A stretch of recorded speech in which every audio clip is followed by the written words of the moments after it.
I mean, but Nago was really cool though. Like, have you seen Nago? I don't get how this isn't just Nago Gear Strive, like Guilty Gear Nago. Honestly, like everyone should be playing Nago.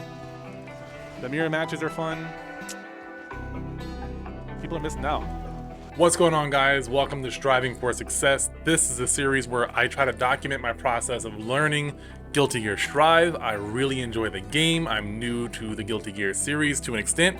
Played a little bit of Xrd, got some history on the game, but never really gave it a chance. Never bought it day one. Waited until like 2 versions of the game were already out before ever touching a version of Guilty Gear, and then actually putting any time outside of locals or outside of someone else owning the game, owning my own copy of it and playing it consistently.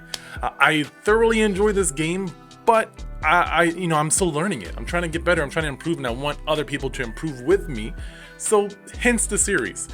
This episode is going to be me continuing the tutorial. I think the tutorial is pretty rich, but also very in-depth, and shouldn't be done all in one big bulk, because I think you missed the point of it, of internalizing a lot of the lessons rather than trying to just, oh, I can do all the things, okay, good, got it, going online and going into the lab. I think it's better to actually just sit down and mess with the tutorial a little bit, talk about it, play it, see how I do, see how I can comprehend some of the stuff. So that said, thank you guys so much. I'm going to continue this series because I really enjoy it. Hopefully I can finish all the tutorial and talk about that, and maybe go into more depth about mechanics, and hopefully explore the characters in the future. For now though, I'm sticking with Nago whenever I can. So that said, thank you guys so much, and let's get into the show.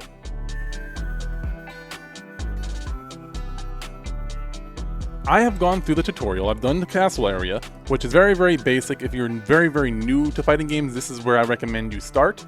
Regardless of, if you play fighting games, but you don't play Guilty Gear, I also recommend you start here. I would even recommend for Guilty Gear players to go here as well, because the rules of this game are different versus old Guilty Gear, and there's a lot of old Guilty Gear heads that are really stuck in the old mindset and may need a refresher, and may need a tutorial on how the new game works. So either way, I'm going to the tutorial. I've already done the castle area. I've done about 50%, 55% of the castle, the forest area as well. So I'm going to finish that up, look at where we are from there, and then we'll revisit the tutorial at a later date, because I really want to get into the next areas where stuff starts getting really crazy. I think I've done a good job of implementing all of these things. 2 types of knockdowns, I think, was the most educational of all the tutorials so far, for me personally. I've been trying to implement some Oki into my gameplay with some specific knockdowns, keeping it really simple, building up my strategy. Going good so far.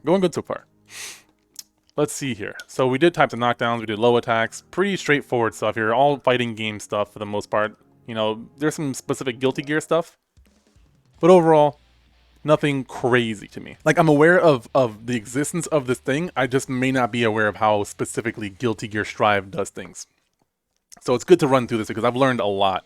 Alright, so now we're talking about overdrives. It seems the opponent intends to blue Psych Burst on the 3rd hit to escape. Deal more than 150 damage against the opponent without them performing a blue Psych Burst. Alright, so I like the setup.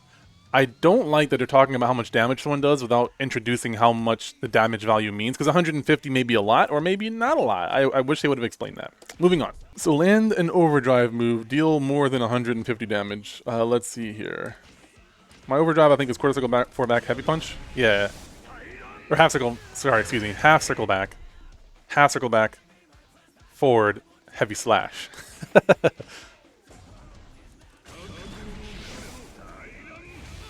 So pretty easy once you get the motions down. If you have issues with half circle forward, overdrive motions, let me know in the chat. Maybe I'll make a video about that specifically, but until then, it's pretty straightforward. Also, I play on hitbox. I think half circles are pretty hard on hitbox. Of all the inputs to do, half circles and full circles are probably the hardest thing to do on a hitbox. I'm not saying they're difficult, it's just your brain isn't wired. Like most gamers, their brain isn't wired to press the button sequence the way that it needs to be done in a regular, traditional hitbox. Alright, so overdrives, most of the overdrive moves will cause an area shift to occur when it connects near... Yeah, so it causes a stage transition in a corner, or near a wall. Since your tension gauge gradually increases after an area shift, It is one of the best options you have during a combo in the corner. Yeah, basically you're optimizing your damage because you're going to get that meter back if you super them through the wall anyway, so there's not much of a reason to not do it.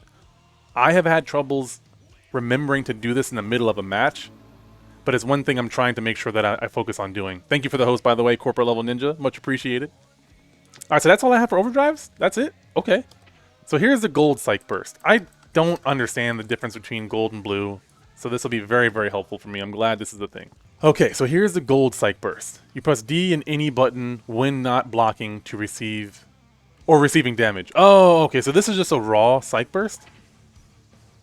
Raw Psych Burst, this is gold Psych Burst. Land a gold Psych Burst on the opponent to increase your tension gauge. Wait, oh. Really? I think someone's mentioned this to me before, but it didn't make sense to me at the time because I didn't understand, I didn't understand the big picture. Didn't understand the big picture, right? So that, it didn't really, it fell on deaf ears because they were talking about C and D when they should have been talking about A and B. So now that I have all the knowledge required to utilize this tool, this makes a lot more sense to me now. I don't fully understand when to use this, except for to stop them from pressuring. I think they're about to pressure, so I'm going to interrupt them with this. Or also, I have low health, it's near the end of the game, maybe they have low health too, and I just need a bunch of meter to close it out, or I need a meter to apply more pressure or something like that. I can see this being multi-useful, for sure.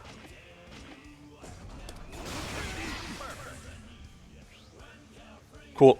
As performing a gold Psych Burst will deplete the burst gauge, you will not be able to perform a Psych Burst for quite a while after performing this move. Oh no. That means that blue Psych Burst will not be available for you during the next time your opponent is attacking you. Keep that in mind before performing this move. Yeah, so basically don't just go spamming this move. You have to think about this tool. It's a tool. You can't just, a hammer is a tool. You can't just build a house by hitting shit with a hammer. You need other tools in your arsenal, in your armory. So this is just one tool. You can't just spam it. There's lots of repercussions, i.e. you lose blue burst for a while, or you lose, using gold burst for a while. Basically, you risk taking a lot more damage that you didn't need to have taken if you use the blue burst in that situation. But since you use the gold burst all willy-nilly, you didn't even build any meter. You didn't connect. Yeah, I see that as you're gonna only use that probably once per set. Best 2 out of 3, best 3 out of 5, maybe 2 or 3 times, once per match in that set. But yeah, I see that being one that isn't used as often, I predict. Here's Faultless Defense. I know how to do it. I don't think I know all the things about it yet, though. So again, I'm a Street Fighter player learning Guilty Gear. The only Guilty Gear I played is Strive, and that's very, very rudimentary. So basically all you have to do is block and press 2 buttons. It's kind of similar if you played Marvel to push blocking, where you hold 2 buttons. I think in Marvel you have to actually press it, but in this you just hold it, but it drains your super meter, your tension meter. One thing is don't hold dust. You can't use dust in this because obviously we learn that's going to be burst. Although performing Faultless Defense requires tension, you can easily get the opponent off of you. Yeah, it causes more push block essentially. Once you've opened up the distance between you and your opponent, you can go for a counterattack against the opponent's whipped attack. Yeah, this is really important actually. I need to start learning how to lab this. Labbing Faultless Defense setups and such. It's not as hard, in my head originally, if I had thought about this, it would have been very daunting. But now that I'm getting used to and incorporating muscle memory into my playstyle with Guilty Gear, it's a lot less daunting. I'll just get to it when I can. So I can't jump, I can't move forward, and I can't attack. Avoids. So Faultless Defense. Alright. Oh. I crouched low.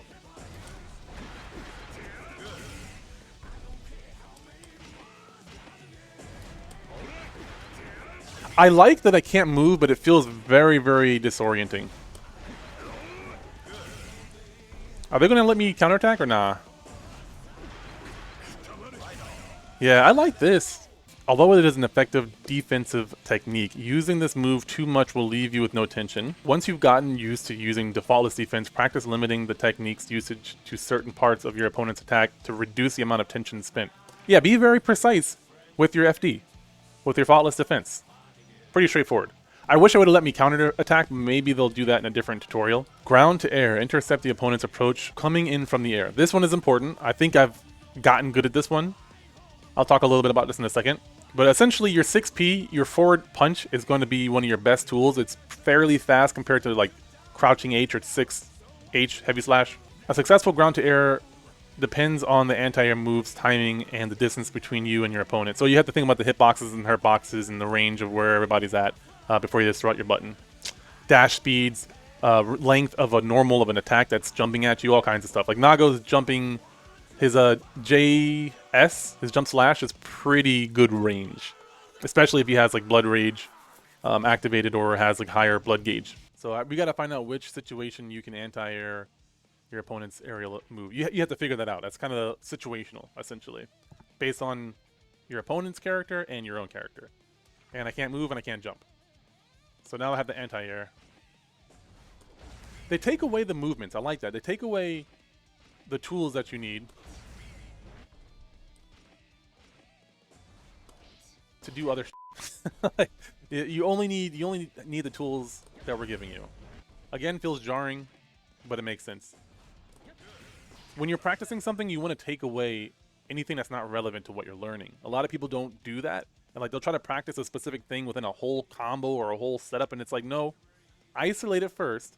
Prove that you can do this one thing very, very, very, very well. Like, I'm talking as simple as you can make it, like 2 hits. Making sure that you're confident that you can confirm that it's never going to drop. You know, it's like a 99% success rate. Like, that's really, really helpful when you're building on top of each other. So I encourage that kind of stuff. So although your 6P is an excellent anti-air move, its effectiveness is greatly varied depending on the opponent's position. We talked about this already. Be prepared to use other actions when you feel that it is not effectively intercepting your opponent's attack. So yeah, use your buttons wisely, explore, figure it out. That's what the game is saying. Unfortunately, it's really hard. Teaching someone how to play a fighting game is very, very hard because inevitably fighting games are video games. And the first thing it has to be for a lot of people is fun. Now, once you get past this barrier, you have the tryhards. And there's certain tryhards that still hide behind the excuse of fun, which is okay. I'm not saying anything's wrong with like wanting to have fun as your main priority. I enjoy playing this game. The things that I enjoy require me to do things that aren't always fun so that I can have fun playing the game though. So I'm sometimes sacrificing a little bit of fun to have a way more fun because I can play the game more intellectually, more competently. So me personally, I'm okay with going into the lab and trying stuff out for, you know, a little bit of time to get better at the game, whereas some people a little bit harder. So you have to give them the tools, as you know, for Arc System, they have to give you the tools to like at least understand the bare minimum of why this is important and how to do it, but also understand that it's not a one-size-fits-all situation, so you have to do your own research or at least you know, watch some matches or lab it or something, you know. Anyways, we got air to airs next. Intercept the opponent's jumping K. Or no, intercept your opponent's jumping attacks with jumping K. You are required to move faster as compared to the ground to air attempt. Okay. Oh. His MK is pretty good. Oh, snap. Okay, I can jump forward though. I didn't think I could jump forward. Oh, I didn't jump forward? Oh shoot, this is my last chance. My moment to own it. Woo! Okay. That one was more of a reaction. Air to air is a high level technique that requires quick judgment and does not guarantee a success attempt at intercepting the opponent every time. So essentially this is something you should be striving to do. I didn't mean to do that. But anyways, it's something you should be striving to do, but you shouldn't be so hard on yourself if you can't do it right away, because even the developers are saying that this is something that's kind of difficult. So go for it, but understand it's kind of hard, so don't beat yourself up about it, especially if you're newer to the game. It is also especially effective against opponents who try to avoid ground to air, so make sure you analyze the situation carefully before deciding which move to use. This goes back to what I was talking about earlier, where anti-airing in this game can be very easy, but aerial movement in this game, or baiting out anti-airs, can be just as easy as anti-airing if you're vigilant about it. So when an opponent jumps, for me, this is my thought process now until it evolves. When an opponent jumps, especially neutral jump, I'm looking for the glyph. If I'm playing a character where this is relevant to, just understand that this is only relevant to certain characters, not all characters. Nago doesn't have this. But if they neutral jump, I'm looking for an attack or the glyph that means they've air dashed forward. When they air dash forward, I tend to commit to the 6P unless they show me that they can do something else that will beat it in most situations. Like Milia, for example. I don't fight a lot of those, but I know that she has a third jump, like a triple jump. So maybe, theoretically, she might be able to air dash forward and then neutral jump, land, and punish if I throw out like 6H and it whiffs. Because that's a really long startup and a really long recovery. So I have to be aware of that. She's a character specifically that can bait me out and bait out my anti-air and then punish me for doing the right thing because she made a right move and she utilized her character to the fullest degree. So it's like, it's on a case-by-case basis, but you know, you got to make sure that you're paying attention and realizing and making sure that you're taking note of when it's your turn to do certain things, or when, like, you know, for me, 6Ping when I see the glyph in their dash forward, you know, making sure they're dashing forward. I'm aware that's a good tool, but I'm also aware that that tool might lose, meaning that I have to analyze that situation, figure out what I need to do or what they're doing to beat me out. Because maybe it's not necessarily I'm doing something wrong per se, it's that I'm not reacting to the next layer of the interaction. So now that she knows I'm going to anti-air them, the Milia, they're going to neutral jump. And this might not work, so this is a theoretical example, understand that, right? This is a theoretical example based off of my headcanon of what I know about the game so far. So she dashes forward, neutral jumps, comes down with an attack. Now, here's an option. Here's one option that I could do in this scenario. I could do 6H, it whiffs. I see that it whiffs because I knew it happened to me last time. On Milia's way down, I do either a PRC, a purple Roman cancel, or a blue RC, which is basically a raw Roman cancel, but if they're in range, it'll slow them down. Then I could maybe quick cancel that into my command dash and then punish them on the way down, right? So I slowed down their movement with my Roman cancel, almost a sparking burst. My Roman cancel, got to the other side, because I'm in the corner in this scenario, if I didn't mention that. And then I continue my combo, or I do my punish, my anti-air. So now I reacted to the jump in, but then I also reacted to their baiting my jump in and trying to punish me, and I Roman cancel and punish them for the bait. There's layers. There's layers to this thing. This cake has layers, right? There's stuff like that is in this game, and I'm not necessarily always able to perform that, but I understand that logic is there. That layer and layer and layer of back and forth is available because of so many options. Like the Roman cancel system in this game makes it so that there's this crazy like reactionary situations, because it works kind of like an X Factor in Marvel 3, where you can just whiff a button and X Factor make it safe, and then you react to them and you punish or you block, or like you can do all these things that break the rules of the game temporarily and let you change the outcome. And there's like this game of chess that can happen in like microseconds or over the span of a game where you're reading each other and making all these choices. So just my commentary on the topic of anti-airs or air-to-airs and the strategy and layers that go with that. And why also it's hard to make a tutorial for fighting games, because a lot of times, you know, Guilty Gears I think is a hyperbolic example, but a lot of times different characters are going to have, regardless of whatever fighting game, different characters are going to have different solutions to the challenges that they give you as the opponent. So you have to have that mindset of like, okay, these things are consistent, but also I have to find a workaround if like new things are popping up, if new challenges are coming up. So let's see here. I did air to airs. Let's do stagger. This is one of the ones where it lets you pick your character, so I'm sticking with Nago for right now. I like that. I like that it lets you do that. Okay, so I'm fighting Ram. Let's see here. She has long range buttons, maybe that's why. Oh, this is stagger state. Okay. This is not what I was thinking. Recover from stagger state after getting hit by the second hit of Ramthal's and guard the follow-up attack. Okay. While in stagger state, a special gauge will appear. Press any attack button immediately after the gauge appears to reduce... Oh, that's it? You just gotta press any attack? You don't have to mash it?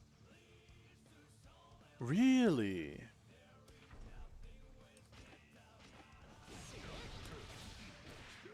Wait, what?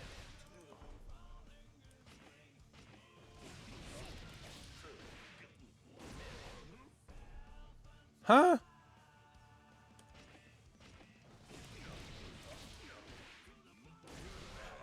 Oh, I see it now. They see the second hit for attack. So don't mash it? Don't mash it.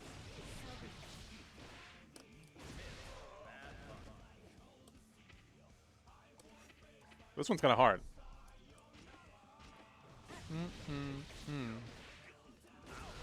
Okay. I see.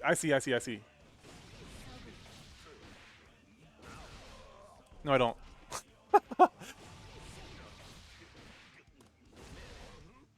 Did I do it too late? I'm gonna try heavy slash now. I did it too early. I'm doing it too early. I gotta wait for that blue button to pop up. I know what I can do. Dang, this one's bodying me right now.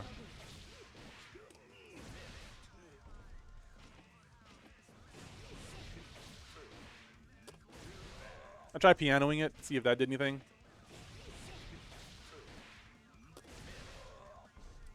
Do I press it when it's red?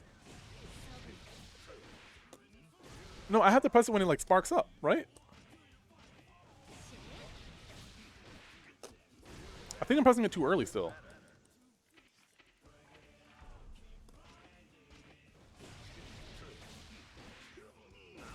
No, I have to press it when it's red because it doesn't do anything if I don't. Oh, recover and don't get hit. I gotta block. Is that an overhead?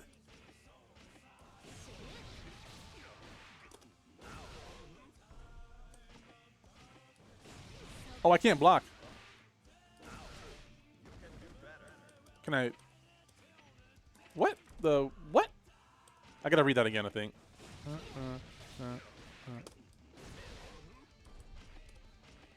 Maybe I do mash it out? Maybe I can block. I don't know. My character keeps crouching afterwards. What am I doing wrong here? Am I mashing too much? And guard the follow-up attack. Okay. Press any attack button immediately after the gauge disappears. Immediately after the gauge disappears. This one doesn't have an example. Oh, I bet if I hit star it does. Okay, so I pressed it too late, I think. Too late still? Or too early? I don't see when the gauge actually pops up. It like it's very jarring. I think I pressed it too late.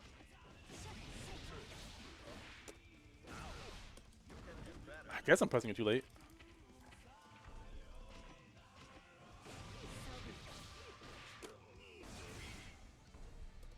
Okay, we made some progress. Too late. Okay, so I thought I was doing it too early, but I'm doing it too late.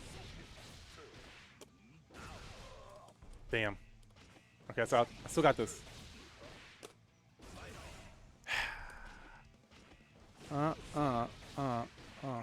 No! I messed that one up. I did it too late. Oh, this is it.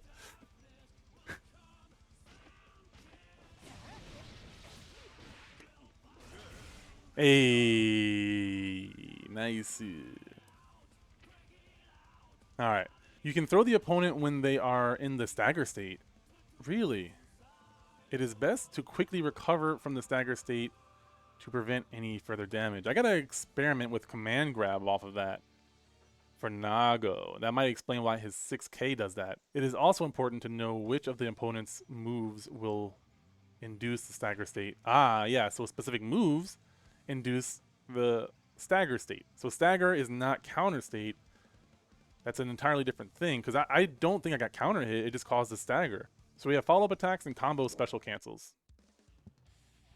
And then I'll feel pretty comp to speed. The next one starts getting into Roman cancels. I've started to use Roman cancels, but I would like to know what the game is going to tell me about them. Alright, so follow-up attacks. Try following up with forward HS, or 6 heavy slash, after knocking down the opponent with sweep, crouching dust. Do note that the follow-up attack will not hit if performed too late. All right. Mr. Joe, how's it going? Can't say I'm surprised you're playing Nago considering you play Fong in Street Fighter. You like the unorthodox characters? I mean, I do. Thank you for stopping by the way, Mr. Joe. So I need to go Crouch Dust. Okay, so this is pretty much the same thing as Nago. Nago has the same situation here, so I'm guessing this is more of a universal term. Whoops. More of a universal thing. That is not my 6 heavy, is it? No. Wait, can I cancel that? No, it doesn't cancel. Alright. It just starts up. His Crouching Dust recovers really fast.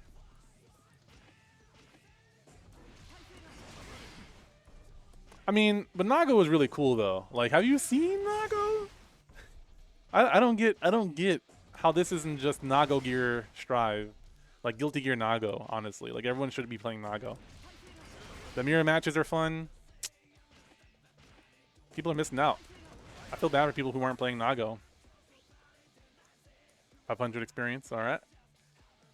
When the opponent has a little life left, performing a follow-up attack move. Oh man, yes, absolutely. My 6H on Nago, first off, it gives me a lot of blood back. It's the heaviest damage dealing normal that I have, and I can cancel off of it, which means I get meaty dash up like setups off of it. Close slash +3 on block setups. Yeah. Anyways, use a high damaging move whenever you perform a follow-up attack. Yeah, so I'm guessing 6H is probably going to be high damaging for Soul as well. Alright, so here we go. Last one. Combo cancels. And Nago Ryuki, who's very, very special with this kind of stuff. He's the coolest character in the game, bar none. Yeah. But if we're being real in Guilty Gear, Soul's probably one of the characters I'm going to mess with later on. Alright, so I have Close Slash. Oh, I have to cancel it. Okay.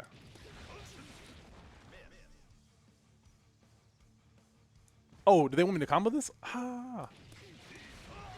Okay. Oh, I think I see. Okay. The numbers on the side of them. Sometimes there's numbers, sometimes there's not. I guess when there's numbers, they mean for that to be a combo. Success! Oh, is that it? Oh, okay. For now, that's all of the forest area. We've completed the forest area. If you guys, you're watching this on YouTube, make sure you guys do like and subscribe. Kind of just going through the tutorial and talking about my viewpoints on how the game works. I'm a Street Fighter player. I played a lot of old games, Marvel, Street Fighter, I played Dragon Ball, I played a little bit of MK. Really love DOA. I minor in Tekken.